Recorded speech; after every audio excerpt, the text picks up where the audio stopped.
menganggap Pak Ato itu gila, Pak. Ya, gila. Sebentar. Nggih. Mau direvisi enggak itu namanya? Anda Mumpung gila gitu. saya teleponkan dulu ya bagian kepegawaian Kemenak. Waduh, ini ya, Pak. Gila. Heeh. Itu kalau ketemu orang sehat mungkin nggak rame. Oh, enggak rame. Iya. Mungkin Sisi sehat menang tok ngrungokke ya, Pak. mungkin ditinggal lungo. Heeh. Pokoknya menjadi satu kesatuan yang itu menjadi media informasi dan mungkin arahnya ke timbal balik. Suatu saat bisa jadi masyarakat bisa melewati media sosial itu untuk memberikan masukan kepada kita. Iya. Tentu tujuan kita yang pertama memberikan ruang yang sebanyak-banyaknya dan sebaik-baiknya bagi guru, karyawan, murid, segala apapun yang akan terjadi nanti itu bagi saya misteri dan saya yakin kita semuanya sama sekali tidak membayangkan bahwa bulan yang akan datang saya itu mau bekerja di sini itu enggak. Intim, ini dia tamu istimewa. Halo, assalamualaikum warahmatullahi wabarakatuh. Waalaikumsalam warahmatullahi wabarakatuh. Bertemu dengan kami lagi di channel Matsa Debat TV, YouTube-nya MTS Negeri 8 Bantul. Hari ini saya tidak sendiri, saya ditemani oleh kakak saya. Ini kalau orang bilang itu mirip Sahrukan atau Salman Khan ya, Pak. Asli India. Siapa beliau? Apa posisi beliau? Nanti kita akan ngobrol banyak dengan beliau. Langsung saja kita sambut Bapak Ato As-Salami. Assalamualaikum warahmatullahi wabarakatuh. Waalaikumsalam Pak Ato. Aja karena Jangan pakai bahasa India ya kali ini ya. Okay. Gimana kabarnya Pak hari ini? Alhamdulillah baik sekali. Terima kasih sudah menyempatkan waktunya di sela kesibukan untuk bisa ngobrol di channel Matsa Debat TV. Kali ini kita akan mengulik ngobrol dengan Pak Ato masalah banyak sekali Pak yang pingin saya gali dari jenengan. Yang tentunya adalah saya itu masuk di sini kan tahun 2021 bulan Februari, berarti baru beberapa bulan yang lalu. Saya itu langsung jujur Pak, saya terkesima dengan Pak Ato yang masih muda dengan saya, mungkin usianya terpaut hanya beberapa tahun tapi sudah menduduki posisi yang luar biasa di MTS ini. Pak Ato terlebih dahulu kalau boleh memperkenalkan diri. Ya, pertama terima kasih atas kesempatan bagi saya untuk diwawancarai atau bincang-bincang bersama dengan Pak Derajat terkait dengan madrasah. Perkenalan dulu, mungkin saya Ato As-Salami, saya di MTSN 8 Bantul ditugaskan untuk menjadi kepala tata usaha dan sambil nyambi saisane gitu. Ya. Nah, terkait dengan tadi mungkin kok bisa Sahrukan atau Salman Khan, itu dari siapa yang kasih julukan itu saya sendiri kan. Nah, karena dari dulu nggak ada yang ngomong ganteng, saya nggak ganteng-ganteng dewe kan itu seperti itu. Ya teman-teman, beliau ini salah satu, kenapa saya mengidolakan beliau di sini, karena salah satu mastermind ya, prototipe, atau kalau di kontraktor itu di bangunan kontraktor ya, benar ya Pak, instruktur apa itu namanya, itu kayak blueprintnya. Jadi jenengan gitu itu ya. Ada semua rencana planning perkembangan atau pengembangan MTS itu ada di jenengan selaku kepala tata usaha. Itu saya ingin tahu, teman-teman juga mungkin ingin tahu, kenapa kok bisa terdampar sampai di sini, itu seperti kenapa? Seperti apa? Yang pertama, sebelum saya jawab malah yang itu. Yang mana? Yang instruktur tadi. Instruktur. Kalau jenengan instruktur arahnya ke pembangunan ya. Kalau saya ke senam. Oh iya, infrastruktur ya. Jadi instruktur senam saya gitu. Ya. Oke. Tadi apa pertanyaannya ya? Kenapa bisa terdampar? Bukan terdampar ya, bisa sampai ke bertugas MTS, di sini iya. Ya. Itu memang jadi memang segala apapun yang akan terjadi nanti itu bagi saya misteri dan saya yakin kita semuanya sama. Yeah. Seperti saya ditugaskan di sini. Saya ditugaskan di sini itu bulan Februari, tapi masuknya Maret karena masih mengerjakan tugas di tempat yang lama. Lah di bulan Januari itu, jadi sebulan sebelumnya saya itu ditugaskan oleh Kanwil Kemenak DIY untuk menemani tim Itjen untuk memeriksa terkait dengan administrasi barang milik negara. Oh. Saya ke sini, ya saya hanya menemani saja. Saya sama sekali tidak membayangkan bahwa bulan yang akan datang saya itu mau bekerja di sini. Itu enggak membayangkan. Yaitu artinya banyak sekali hal-hal yang tidak kita rencanakan terjadi. Saya kira segala sesuatu itu akhirnya tergantung kita menjadi sebuah anugerah atau menjadi kebalikannya, itu tergantung kita. Kalau kita menganggap ini sebuah anugerah dan amanah untuk kita bekerja sebaik-baiknya, saya kira pasti akan pikiran atau awal yang positif, pasti akan hasilnya juga positif. Gitu. Iya. Berarti juga nggak nyangka ya Pak bisa mendapat penempatan di sini ya. Ya, perlu teman-teman ketahui juga sebelum Pak Atok ke sini mungkin bisa dilihat dari YouTube MTS Negeri 8 ataupun Facebook ataupun medsos yang lain, banyak perubahan yang terjadi setelah beliau datang. Saya juga heran. Saya 2001 saya itu sebelum penempatan saya googling dulu Pak seperti apa. Saya sempat shock, wah ternyata tempatnya di gunung Pak, di puncak Becici dan lain sebagainya. Saya sudah khawatir dulu, ternyata sampai sini luar biasa sekolahannya. Meskipun sedang berkembang tapi perubahannya sangat luar biasa. Saya di sini berpikiran ketika ketemu Pak Ato atau ketemu yang lain itu berpikiran, saya menganggap Pak Ato itu gila Pak. Ya, gila. Sebentar. Mau direvisi enggak itu namanya? Anda gila gitu. Saya teleponkan dulu ya bagian kepegawaian Kemenak. Waduh ini ya. Enggak ini. Tapi gini Pak Ato, benar saya Anda gila Pak. Anda gila. Dalam artian gila dalam hal positif. Gila seperti apa? Gila idenya gila, inovasinya gila, kerjanya juga gila. Lah ini disulap taman itu kayak Bandung Bondowoso, terus segala fasilitas mulai pelan-pelan kita dipenuhi. Itu apa yang memotivasi Pak Atok dulu kok bisa sampai? Saya datang ke sini pertama kali, sebelum datang setiap orang yang mengatakan atau mendengar MTS Delingo, itu kesannya itu madrasah di gunung desa terbelakang. Betul sekali. Saya juga merasakan. Dan ketika saya cek di sini, saya nggak mau berkomentar lah, nggak berani. Tapi ya itu apa ya, stereotip atau yang dilekatkan kepada MTS 8 Bantul itu ya seperti itu di masyarakat umum, bahwa di pegunungan, desa mungkin terbelakang dan lain sebagainya. Tapi kita nggak mengatakan Delingo seperti itu, karena Delingo dengan apa ya, tempat wisatanya yang bagus itu, bahkan Obama aja ke sini ya, itu sebenarnya nggak seperti itu lah. Stereotip itu yang saya ingin sekali ubah. Betul. Saya pertama kali ke sini tentu ada dua hal yang saya lihat. Yang pertama sarana prasarana, yang kedua sosialisasinya di masyarakat atau cara kita memperkenalkan di masyarakat atau PR-nya. Lah itu yang menjadi PR. Waktu itu saya pertama kali kesini aja, saya langsung bikin IG. Waktu bikin IG, kita bingung.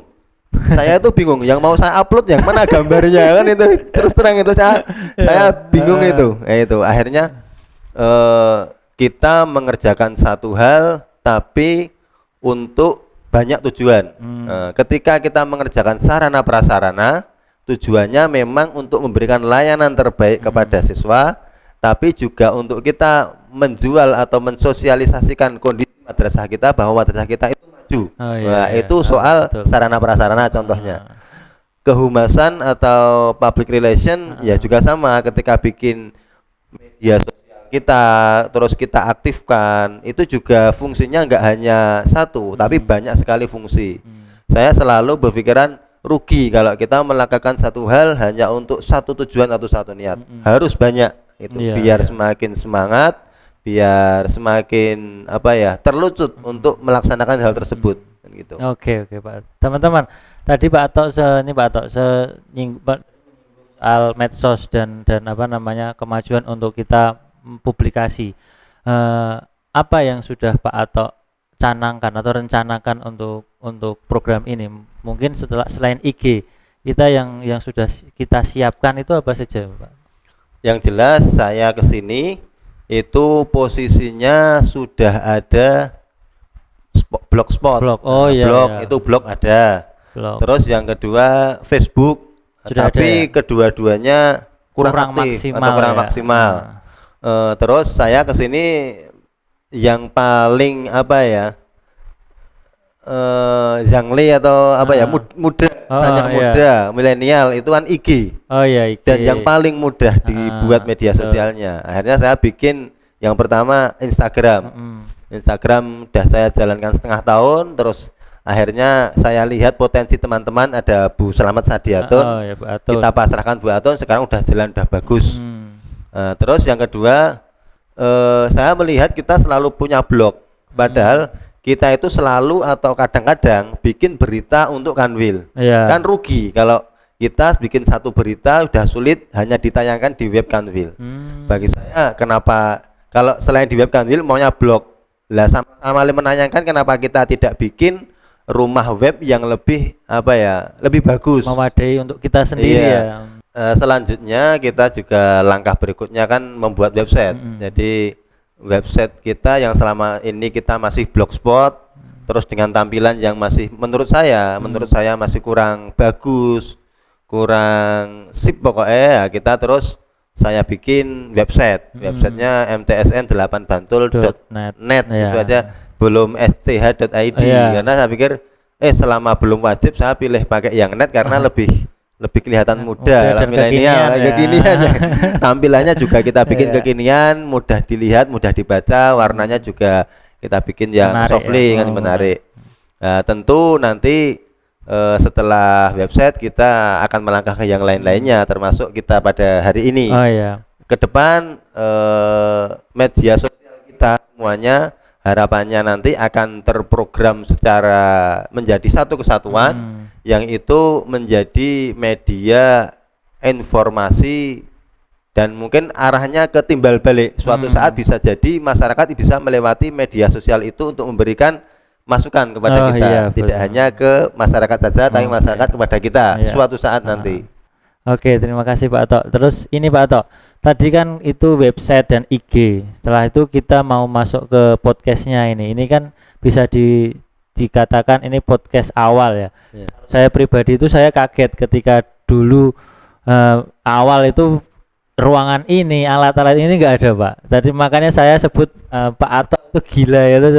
Ini disulap beberapa hari dan beberapa minggu dengan potensi pun seadanya kan, tapi kita sudah berani membuat suatu podcast dengan tadi tujuannya kita untuk mengedukasi masyarakat maupun anak-anak kita. Lah ini kita masuk ke podcast yang melatar belakangi Pak Atok mau memfasilitasi MTS Negeri 8 Bantul ya, dalam artian yang apa ya, yang kemarin dikatakan dalam tanda kutip tertinggal. Sekarang kita sudah mau mengejar dengan inovasi modern baru seperti podcast, seperti IG, seperti nyanyi dan lain sebagainya. Kemarin kan ada itu yang ikut sholawatan itu di YouTube itu sudah ada. Itu saya lihat itu juga ada kemajuan. Lah, yang melatar belakangi Pak Atok untuk apa ya, memfasilitasi MTS ini agar ayo kalian bisa bikin podcast itu seperti apa Pak Atok? Jadi saya cerita sedikit tadi ada yang ketinggalan terkait media sosial kita. Maaf, YouTube itu sudah ada. Sudah ada kita dulu berarti ya. Dulu sebelumnya saya ada, meskipun ya hanya video biasa gitu. Ya seperti blog itu. Terus terkait dengan YouTube, memang sudah dari awal saya bayangkan media sosial kita harus maju. Cuman waktu itu kan mana yang paling mudah dulu untuk kita laksanakan. Makanya kita Instagram. Setelah Instagram terus website. YouTube itu menurut saya untuk biar lebih bagus kita kan butuh keahlian yang khusus. Tidak semua orang bisa gitu. Lah itu saya menunggu momen, saya simpan saja di hati gitu. Iya. Kalau saya ceritakan ke orang malah belum tentu ikut sedih gitu. Omanya sedih nggak ikut membantu bisa juga kayak. Akhirnya mah yang sedih saya tambah teman saya, kan sedih dua orang nanti. Betul, simpan aja ya. Akhirnya gitu. Saya hanya menunggu momen. Suatu saat nanti ada kesempatan bahwa inilah waktunya. Momen itu sudah datang berarti. Momen itu sudah datang sudah. ketika ada orang gila kedua yang datang ke madrasah. Ada orang gila lagi Pak di sini. Iya, ada orang gila lagi itu. Ya itu. Jadi intinya podcast kita atau mungkin channel YouTube kita mungkin sedikit ya bahwa kemarin MTS kita itu channel YouTube-nya dulu masih MTSN Delingo kalau nggak salah. Iya. Terus saya datang, saya minta diganti MTSN 8 Bantul. Tapi sama teman-teman kalau N itu belum tahu kalau negeri, Pak. Ya udah MTS Negeri 8 Bantul, saya ngalah kan gitu. Lah sekarang setelah berjalannya waktu terus ada Pak Derajat juga, kita sering speak lah speak akhirnya mungkin ke depan kita akan ganti lagi ke ada channel namanya yang mungkin lebih muda dan lebih sebagai tanggung jawab kita itu Matsa Deba TV. Rencananya kita malah Matsa Deba TV kan itu Matsa Deba TV. Lah kenapa ada podcast podcast atau channel YouTube yang memang kita tingkatkan kemampuannya, profesionalitasnya, itu memang ada dua tujuan, Pak. Jadi tentu tujuan kita yang pertama memberikan ruang yang sebanyak-banyaknya dan sebaik-baiknya bagi guru, karyawan, murid untuk mereka berkreasi. Apapun kesempatan itu kita usahakan apapun. Salah satunya podcast. Podcast ini salah satunya. Mewadahi yang punya bakat-bakat ngomong artis, jadi biar ada wadahnya ya, tidak ngomong sembarangan di luar sana gitu ya. Iya. Jadi ngomong di sini kan satu bisa untuk melatih keberanian. Kedua mengasah kemampuan. Ketiga untuk lebih bertanggung jawab dalam berbicara. Banyak sekali. Keempat biar terkenal. Semoga siapa tahu kan kalau terkenal nanti siapa tahu kan gitu. Betul itu Pak. Terus Pak Atok, itu berarti dengan rencana penggantian MTS Negeri 8 Bantul menjadi Matsa Deba TV, berarti kan harus ada program-program yang disajikan atau yang diberikan yang itu mungkin edukasi atau manfaat, karena TV itu kan mesti ada program, Pak. Sebelum saya masuk ke situ, lebih jauh ke situ, tapi terlebih dahulu saya ingin tahu Pak Atok, mungkin Pak Atok bisa bercerita sejarahnya, Pak. Kenapa Pak Atok kok mau terus berpikiran sampai ke arah sana? Ide gila itu muncul lagi itu dari mana sejarah itu, Pak? Itu lupa saya. Jadi gini.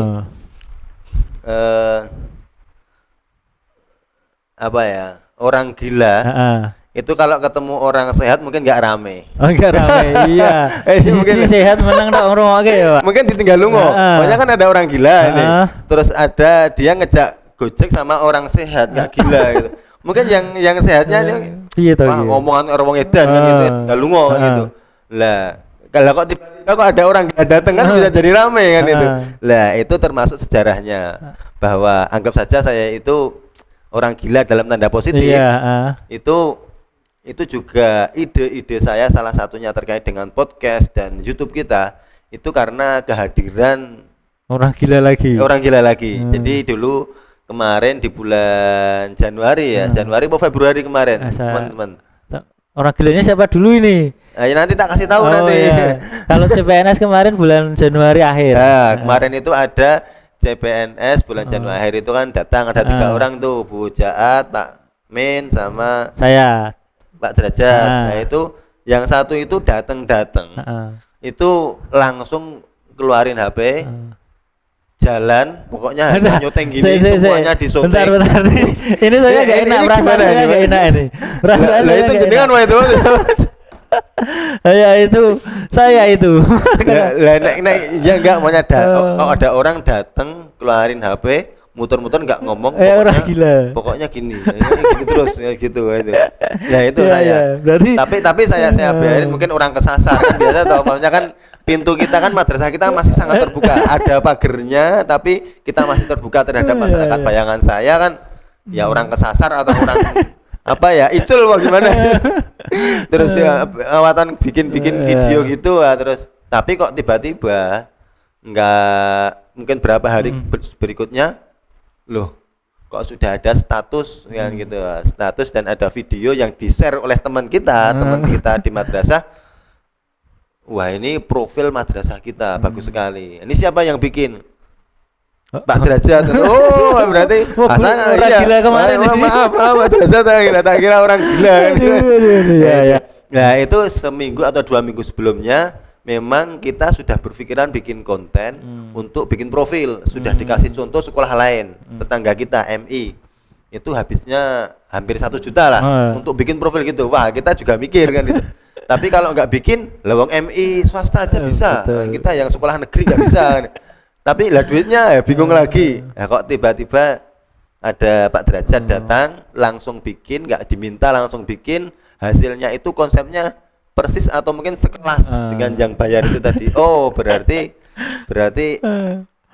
it's the time. Oh ya, waktunya telah inilah datang, waktunya.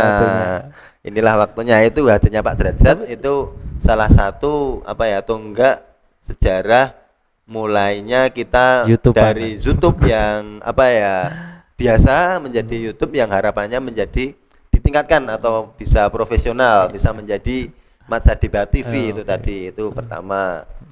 Terus sejarah yang kedua tentu Pak Derajat masih ingat ini. Waktu saya share itu YouTube-nya Putri Tanjung. Oh, gitu iya, yang malam-malam ya teman-teman ini juga ini lucu nih, malam-malam nggak tahu setengah 10 saya udah mau tidur, ada WA masuk dari Pak Ato. Saya kan kaget, taunya itu penting ini. Saya buka, nggak ada kata-kata, nggak ada apa-apa.